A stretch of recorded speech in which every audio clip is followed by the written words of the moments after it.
I live in the West 60s, just half a block from Central Park.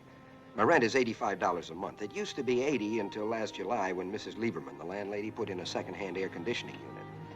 It's a real nice apartment. Nothing fancy, but kind of cozy. Just right for a bachelor. The only problem is I can't always get in when I want to.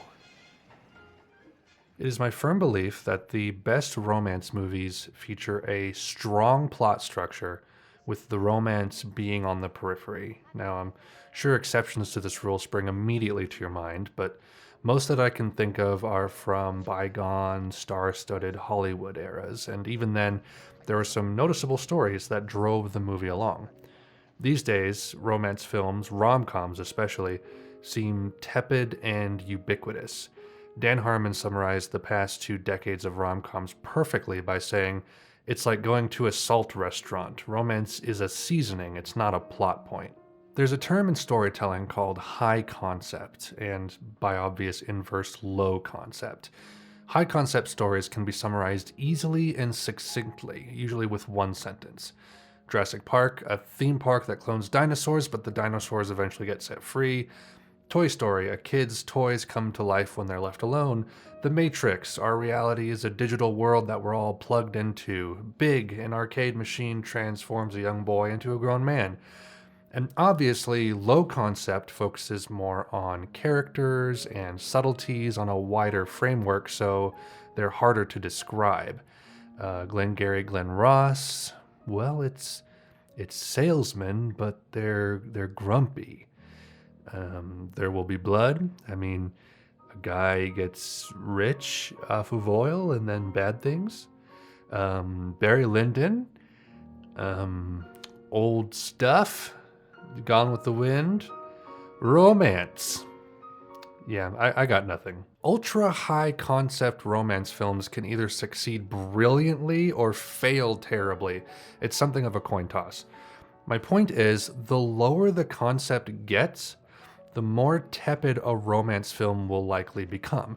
Because when the film isn't about anything in particular, the focus shifts to the romantic relationship, which a truly great rom-com should rarely, if ever, do, in my opinion. All of this preamble aside, you're probably asking, what exactly is The Apartment, and why do you think it is the perfect romance film? Well, The Apartment is a 1960 romance drama co-written and directed by Billy Wilder.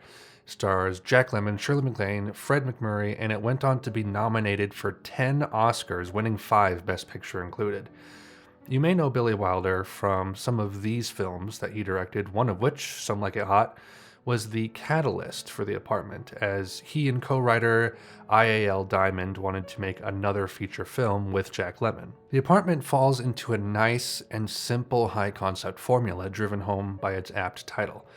A young man advances in status at his workplace by letting executives use his apartment for affairs and trysts. Notice how this concept has nothing to do with the love interest, played by Shirley MacLaine. The romance that blossoms is merely a byproduct of the high-concept narrative playing itself out. And by the time the film reaches its end, the romance is the only thing left standing, the culmination of a series of events that led, who knew, to love that arose from circumstance. Now, the script for this film is the most perfect aspect by far. The pacing is tight and steady, the exposition is doled out right where it needs to be, and every detail comes back around to advance or nuance the story in some way. For example, listen to this here. Couldn't happen to a nicer guy. You know, you're the only one around here who ever takes his hat off in the elevator. Really? The characters you meet. Something happens to men in elevators. Must be the change of altitude. The blood rushes to their head or something. Now, the first scene that Fran, the love interest, shows up in, at 17 minutes into the movie, which shows how patient the movie is at telling its story, we can actually see Baxter remove his hat while every other man in the elevator leaves theirs on. The simple presence of a cracked mirror is used to wordlessly inform certain details to a character. And speaking of wordless details, this is a movie that knows how to show and not tell. Take this scene, for example. To tell you the truth, I had this heavy date for tonight. Oh, good night, Mr. Baxter. Good night.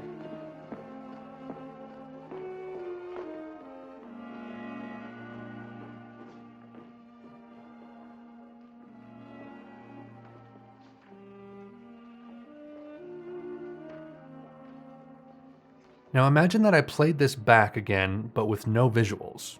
Would you have understood it equally if you weren't actually looking at the movie? It's this emphasis on visual storytelling that's lacking from so many contemporary films, especially rom-coms. But it's what The Apartment executed flawlessly. Jack Lemmon brings a vibrant and lively performance and is one of the most charming characters I've seen in a film, period. Shirley MacLaine was always ahead of her time with her progressive acting style, and it's certainly showcased here. The production design of the movie is top-notch as well. The locations stick in your mind's eye, and I can easily visualize the apartment, Baxter's desk, his office, the Chinese restaurant, Sheldrake's office, the bar, the lobby of the office building, all with ease. I credit great location scouting and solid cinematography for all of this. All of the phenomenal technicals aside, what keeps me coming back to The Apartment, much like every Wilder movie, is the story, characters, and the performances. C.C. Baxter is an exuberant young office employee doing what he can to make ends meet, and Fran Kubelik is an elevator operator who is stuck in a depressing rut in her life, growing disillusioned with love.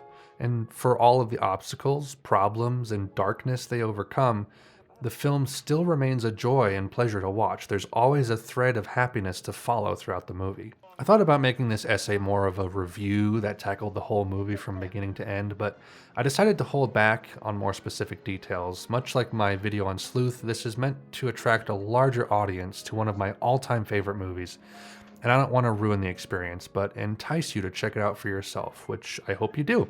Thank you for watching.